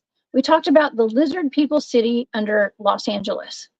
Okay, now when you read about it, there's something written about a fire coming down from the sky, and it was like a dragon's fire coming down from the sky, and everybody had to go underground. Okay. Could that have been a real dragon, or could that have been a directed energy weapon? I mean, well, it's very much like Smog. That's very much like Smog and J.R.R. Tolkien. The dwarves dwelled inside the mountain, and that was the perfect place to keep the dragon away from them. Okay, but eventually the dragon took over the mountain, and he lived in the mountain and drove the dwarfs out. That's an interesting concept. Could that have been sort of like another memory of mankind? That maybe one time or another we had to take refuge from these things. But look at that big tie between and we've said this before about other cryptids and stuff as well. Look at the tie between caves and dragons. Dragons and caves. There's a big connection here, you know. And why is that, you know? Like we talked about Alexander and his men reporting these dragons coming out of the caves, attacking them. And where was the dragon's lair? Was always in what? A cave. It's an interesting connection there. Absolutely. I believe this has got a lot to do with the ancient memories of mankind. That these memories still come down to us through our culture and our belief systems and the stories we tell. They still live. They're echoes of time and history. Yeah. I mean, if you think about it, dragons could be the reason a lot of cultures, civilizations had to go live underground. Yeah, it's a possibility. They had to escape certain things. Look, if you had a dinosaur after you tomorrow, okay, we'll call it a dinosaur. Like I said, that's an invented word. They invented that back in 1840. But if you got a dinosaur after you, if I had one after me, I'd head for a cave. Definitely, that would be a good, safe place to go. When you think about it, if he's big enough, he's not going to fit in that cave. You know, that was the one thing about trolls. You know, we did a show one time on trolls. Trolls lived in caves, but they could only get in big caves. They couldn't go in little caves. So people who would hide from trolls would hide in the smaller caves. Makes sense when you think about it. I think that same thing would happen with dragons as well. If you were being attacked by a dragon, I want some rock between me and that dragon, by the way, okay? Absolutely. Oh yeah. I mean, I mean, just the thought of, okay, when they say dragon's breath, I would assume that's fire too, right? It could be fire. How does a reptile breathe fire though in real life? Do you think that really happened? Well, there is a chemical compound called dragon's breath. I have some, matter of fact, here in the museum. You can take a pinch of it and throw it on a candle flame, and it will, make an explosion like, or a big flame of fire like. Magicians use it a lot, by the way. It's called dragon's breath. That's the name of it. But what it is a finely ground and colored gunpowder like. And you guess who invented that? The Chinese, of course. Oh, where most of our fireworks probably come from too. Yeah. Yeah, that is really Yeah. interesting. Okay, so I've seen a couple people mention the Smithsonian. Okay, and that was something I was talking to my son about. Okay, I know my son's going to go back to school this fall, and he's going to talk about how the dinosaurs may not have been real, and it's going to totally put a wrench in the engine in his classroom. I know it will. But he was asking me. He said, "Well, do you think that the Smithsonian has all the bones? If the bones are Well, real, would the Smithsonian have them?" I know you've always been fascinated with the Loch Ness monster. I have. All my life, I've read everything possible about him. I've always wanted to go look for him. But anyway, he is also supposed to be a dragon. I don't know if you know that or not. But he has been sighted actually on crossing the road on land and supposedly attacking people. So he is basically Loch Ness, or she is a dragon. She just happens to live in a lake or loch. Well, I never thought of the Loch Ness monster being a dragon. That's something that I have not been given as a remote viewing target yet. That would be a cool target to have to find it. Yeah. Maybe that'll be in the lineup in the future. So, wow, the Loch Ness monster, because I would think it would be like what do you call it, a plesiosaurus? I think is what those are called. That's I always thought the Loch Ness monster would be. Not a dragon, but that's cool. Maybe it is a dragon. Maybe it is. Yeah. I mean, it has all the attributes of a dragon. It is Asian, actually. I think it was St. Columba that it actually attacked on the ocean, and he rebuked it and made it go back down in the water. It has all that. It just doesn't breathe fire, but probably being a water dragon. And there are such things there are different types of dragons. We know that, supposedly fire dragons, water dragons, ice dragons. Then the list goes on and on and on. So maybe Loch Ness Monster is a water dragon. Okay, maybe so. Maybe so. I mean, yes, I think it could be. I don't know. I'm going to look at it differently now. Okay, and now I have one more thing to worry about when I get in that lake. Okay, when I go swimming. Now I got to worry about dragons, water dragons, and stuff. There's videos out right now of what looked like real dragons, real water dragons. I think I might have sent you one on Instagram. I don't know if you saw it, but I went down the rabbit hole. Okay, looking at dragon stuff, and and there seemed to be what looked like real dragons. And I'm a believer. I think that there could be a possibility that there is an island somewhere that they have a Jurassic Park where they do have things like dinosaurs running around, maybe dragons. Why wouldn't there be? Why wouldn't there be? So I don't know. Maybe some of these videos are leaked and they're real. Maybe they're AI. I don't know. But nonetheless, they're out there. If you go on TikTok, my favorite trusted news source. I'm kidding. That's a joke, y'all. It's a joke. But if you go to TikTok, there's plenty of videos of what look like real dragons swimming. If I ever run into a dragon, I want him to be nice and friendly and not in a bad mood. Definitely not. Okay. This is okay. I just saw this. I don't know what this is in reference to, but it just made me think about reptilians too. Okay, because I talk a lot about reptilians, like cryptoterrestrials or even extraterrestrials, but reptilians live in caves.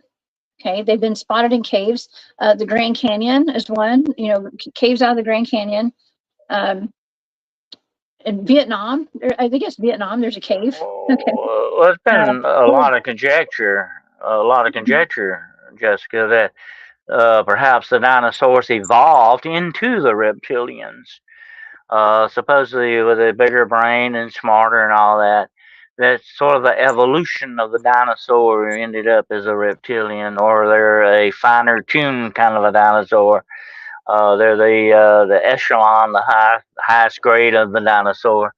That's an interesting thing to think about as well.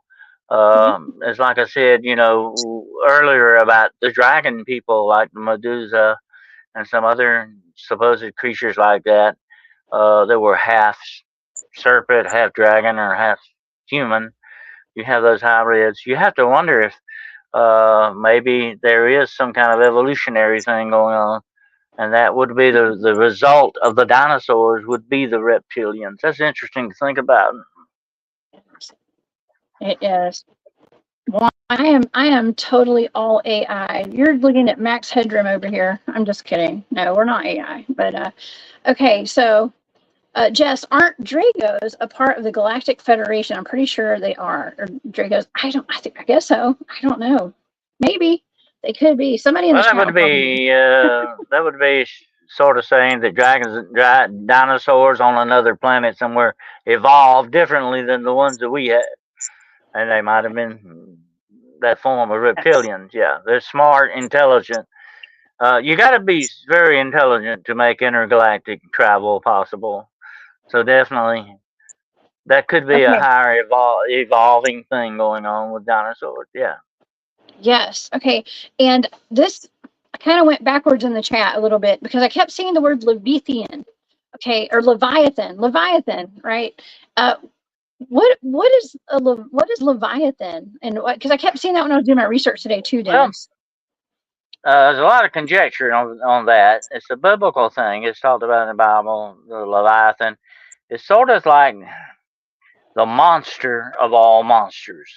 That's the only way you can describe this thing. It is the most horrible. I guess you would call it a dragon, but it would be something even beyond a dragon.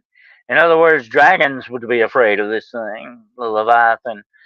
That's how bad this thing was, supposedly. And you also have the basilisk. You know what that? You've heard of the basilisk, right? It's sort of a No. snake dragon like thing, and it is very poisonous. It's featured, I think, in one of the Harry Potter stories. I forget which one. But the basilisk was a bad dude too. It was sort of like a giant snake lizard kind of a thing. It was bad. So you have Okay. different kind of monsters like that. But the Leviathan was supposed to be one of the worst creatures that ever existed. It was supposed to be made by God too, by the way, to as a punishment for certain things. Okay. Well, Yeah. that makes sense. Now I know. Now I know. And Tony has a question. Hey, Tony, would Godzilla be considered a dragon? Oh, absolutely, absolutely. Because it's got the radiation, fire breath. Yeah, absolutely. Okay, he does have the fire breath for sure. Oh my gosh. Yeah. Uh, It sucks having fire, but Godzilla, I've been there. I'm just kidding. Godzilla would be the dragon of all dragons, definitely, absolutely. He stomps cities just for fun. It Oh does. yeah. That's funny. Thank you, Beth. Beth thinks that I'd be able to befriend a dragon. Okay, I think Uh, so uh, too. And uh, if we I definitely would like to. we ever see Jessica riding or flying through the air on a dragon, we'll know what happened. Yeah, absolutely. She tamed it.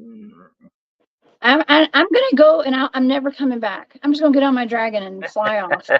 I'm gonna be let's see, where's that picture? I'm gonna be like this lady right here. Okay, Yeah, I'm gonna tame a yeah. dragon. I'm gonna go ride it like a jet ski. Okay. There you go. Look at That's the way to my go. water dragon. Yeah, my water dragon. That's gonna be me. Yeah. Yeah. With my Well, I'll tell you what. security Dogman. Thinking about it, that would be very neat to be able to ride a dragon. I would love to do that. I mean, not get eaten by it. I'd be able to be on good terms with the dragon. But I wouldn't mind if you had to pet. Let me put it this way, okay? If you had a pet dragon, ain't nobody bother you. Definitely, you don't have to worry about anybody messing with you. Yes. Nope. Well, people know not to mess with me these days, I guess, because I'm the crazy cryptid lady over here. I know. Gosh, we've got And a lot of good people in the chat tonight. Everybody's so amazing. I just saw DA in here too. So hey, DA Roberts over there. There he is with DA Ex Machina podcast. You guys go check him out too, please. DA's got a great channel as well. So yeah. Um, I'm trying to. Oh, and okay. So I mentioned TikTok. Okay, and if you go to TikTok, okay, there are several videos now because I was looking for petrified dragons, like the one that I saw, and we encountered out there in those woods. And yes, I was in Alabama, y'all. So this is in Alabama, of all places. I mean, it's That in was amazing. Alabama. Okay, a petrified dragon potentially in Alabama, but I don't know exactly where this is. These are some screenshots that I took. There's a man that has a petrified dragon in his backyard. Okay, and these are just some screenshots. That's the neck of it, and part of the wing. This is the wing, and you know what? I found it interesting because it looks similar to that rock that man was holding when he came out of the woods when we got to the woods. Okay, see how he claims this is the wing right there, and if you compare that to this right here, okay, it looks similar to that, right? It looks like a scale off of it. So I just did that for reference. The dragons were always described as having overlapping scales, very much like a fish. And their scales were supposed to be rock hard and impenetrable type scales. It looks a lot like that, definitely. And you know, that'd be neat to actually be sitting out in your backyard and say, "Oh, by the way, you need to cut the grass around my dragon there." Okay, that would be neat. But yeah, that's really interesting. It really does look like dragon scales. That's why I find that interesting to look at. Absolutely. Yeah, it does. That's It cool. does have similar characteristics, and that's the more I look at the pictures of this, and the more I'm comparing it to some of these other fossilized or petrified dragons. It's becoming more convincing to me that what this guy was looking at is a dragon. Okay, so service. Yes, I'm gonna have a service. I don't know who that fellow is, but he's very serious about what he's doing. If you go back and look at that picture, he's holding a brush in one hand, which is very much like an archaeologist would do. Brush, the brush dirt and all that off of it. He was very serious about that. Absolutely. Yeah, well, that was his dragon wing. Okay, that's his. Yeah. That was his dragon. He said that he'd been going to this. He'd been checking this out for a while, and I believe he said that his wife and his daughter were hiking. So when they're hiking, he's brushing off the dragon and examining it. And he's a big fan of Mud Fossil University on YouTube. Yeah. Well, you talk about petrified stuff like that, and I have to think about Noah's Ark. I don't know if you've seen pictures of that supposedly on Mount Ararat. It's supposed to be a petrified ship. You can see the bow. You can almost see the ribs of this thing. Anything, and I have a matter of fact right here on my desk. I have a piece of petrified wood from the petrified forest, and it's amazing to think that something like that, as old it gets, it can actually turn to stone. It's mind blowing to think about that. There's something that gets that old that can actually turn to stone, not just fossilized, but stone. It's mind blowing. But look at that. That looks very much like a dragon looking up at the sky, and his death throes or something maybe. That's very interesting. The teeth and all that. Unless that has been doctored, that I would love to see that formation up close. Yeah, I would too. I mean, all of these. Okay, so I know you and I and William Nighthawk, I think we did a show together on Space Out Radio where we talked about petrified giants. And there are faces on the sides of mountains. There are actual mountains that look like bodies, that look like humans. I mean, this right here is actually kind of looks like a person, but here's another dragon. Okay, they say this could be a dragon. It absolutely looks like it could be a dragon. Now, could it also be pareidolia? And we're just seeing things, but I don't know. Yeah. I would have laughed at this a couple of years ago, I think, but now I'm coming around, Dennis. I think that we do have a past that was much bigger than we could ever imagine. I think that we are the ants. Okay, we're like the ants in their world. Okay, we would be little tiny ants compared to these things. But I think the purpose today of us having this conversation too is just to to put it out there and have people just question it, okay? And just think about the possibility of it, okay? I'm not saying any of this is real. Don't take my word, okay? Well, I'm gonna say this. I mean, for the record, okay, if wood can petrify, why not dragons? Absolutely. Yeah. And how did they get petrified? Okay, so I talked about that at the World UFO Conference last week. I mentioned the story of the Russian soldiers who shot down a UFO, and when they shot it down, I think they were in the Ukraine. They were in the Ukraine. Oh yeah. They shot down a UFO and it crashed, and 5 extraterrestrials came out of it, and they formed into an orb, a ball of light. The ball of light emitted a blast, and 2 people out of the 25 ducked for cover, and 23 of them turned to stone, petrified, just like this, just like these things, petrified. Okay, and this isn't a declassified CIA document with the KGB as well. Okay, declassified documents. This really happened. So I'm familiar with that. Yeah. If the extraterrestrials have that type of technology, could they have come down and thought, well, man, these titans are huge. We need to have a reset. Let's get rid of all these. Let's blast them with our device and turn everything to stone and start over again. I don't know. Well, they're supposed to be in legend. There are, and I'm going to be doing a show next Friday night on Baba Yaga. I think next Wednesday. I'm sorry, next Wednesday night, Baba Yaga, and one of her talents is being able to turn people into stone or rocks. That's interesting. And she flies around a pedestal. That's a stone thing as you grind stuff in. So a lot of stuff like that, a lot of magic powers, and so supposedly all this stuff is connected to stone. And I think the reason why, you've got minerals, you've got different jewels and all this, these precious gemstones and all this. Mankind, I think, has always been fascinated. Look at those toes sticking up out of the ground. Mankind has always been fascinated by rocks.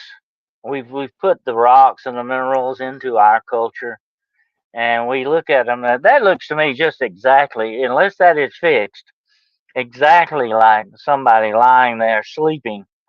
That is fascinating. Why did it form like that, and how did it form like that, and how can that just be coincidence? That's why I have to ask that question. How can that be? And the tree stumps or the mesas too. Yeah. I mean, how old is this stuff too? I mean, what is the real dating on these things? When did all this happen? I just think that all the dates are wrong. I think we've been taught something. I think it's all wrong what we've been taught. Okay, so I don't know. We're just putting it out there.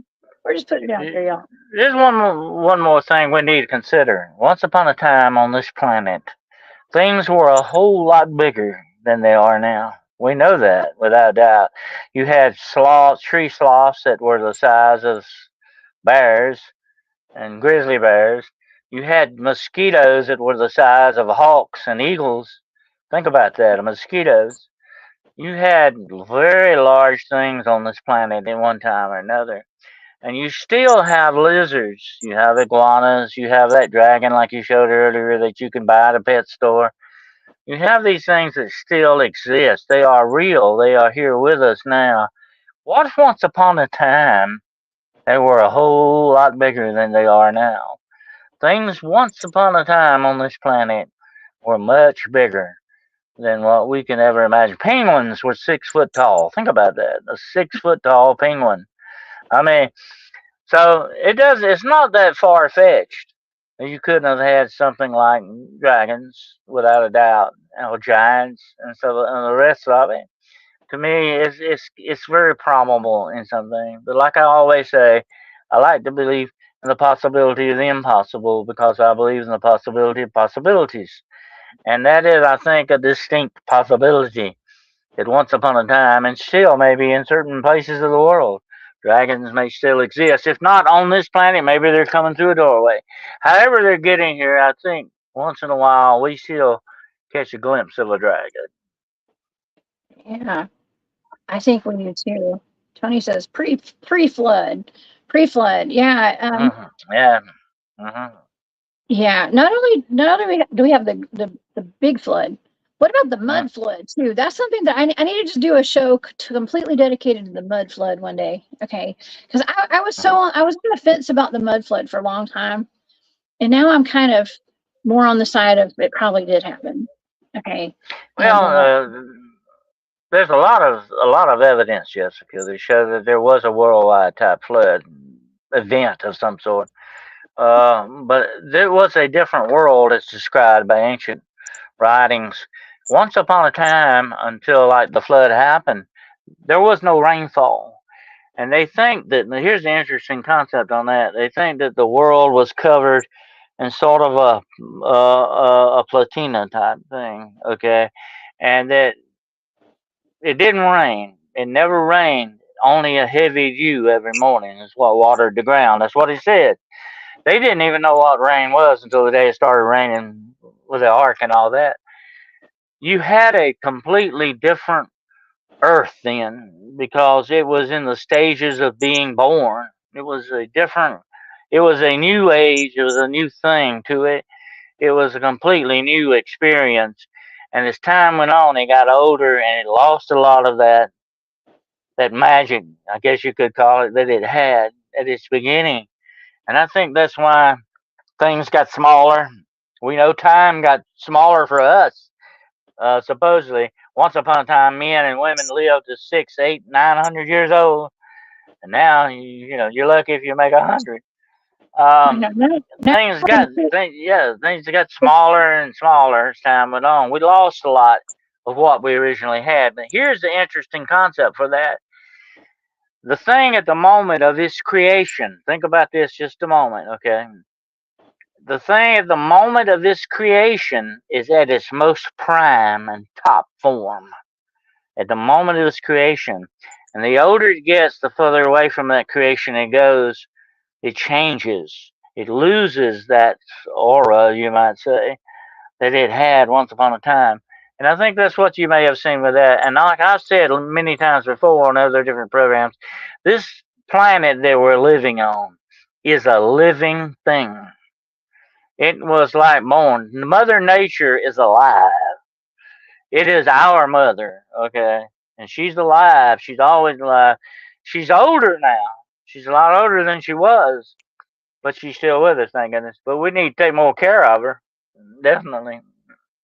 we do. Gosh, I couldn't imagine living to be 600 years old. We have like prepackaged processed foods now, and chemicals in our water and in the air, and microwaves and Oh, yeah. stuff. And yeah, I mean, we're lucky to hit 90 or 100 at the most these days. So, yeah, so it's a different time, a different world, and I don't know. We don't have dragons. Maybe we do have dragons though.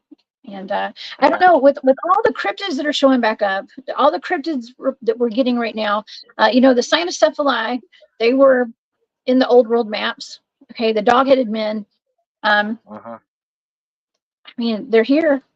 Okay, they're here. I think dogmen. If that's the same as a dogman today, werewolves. Uh-huh. I don't know why would dragons not be here too? I mean, a lot of things are showing up Oh, right yeah. now in the old I world. think I think I think a lot of what we see are the remnants of that previous world. I think some of the remnants are still with us. Absolutely. I don't like I said, I just don't see a switch being turned and everything going off on that. To me, I believe the remnants still remain. Oh yeah, I just want to see one of these guys right here. I'm ready. I'm ready for the bloomies to make a return. Okay, I'm ready for the bloomies. I'm ready. I'm ready. Uh, that's gonna be a little terrifying, but that'd be cool. I'm Yeah. ready for it. So, yeah. Well, this has been fantastic, Dennis. Oh my gosh, we really took a deep dive on dragons tonight, and I think we covered a lot. So, thank you for Yeah. being here with me tonight. Oh, it's my pleasure as always. This is a fascinating subject. And maybe one day you'll get to ride a dragon. Who knows? Oh, I'm riding a dragon. Okay, I'm going to be a time traveling dragon riding, There you protected by Dogman security force lady, honey badger. Okay, so yeah, I'm all for it. I'm all for go. it, and yeah, I hope you get your own dragon too. Maybe you can get you a dragon egg. Okay, and get you a dragon as well, Dennis. Okay, I could see you riding a dragon too. Yeah, I that'll be could. neat. It would. I would. Oh my gosh, Dennis. Well, tell everybody. Do you have any final thoughts? First of all, do you have any final thoughts before we go tonight? Uh-huh. Yeah, I'm gonna have a show coming up Monday night, 9 o'clock p.m. We're gonna be doing Triangles of Doom on the road less traveled, and then Wednesday night at 9 o'clock p.m. Hunting the Shadows.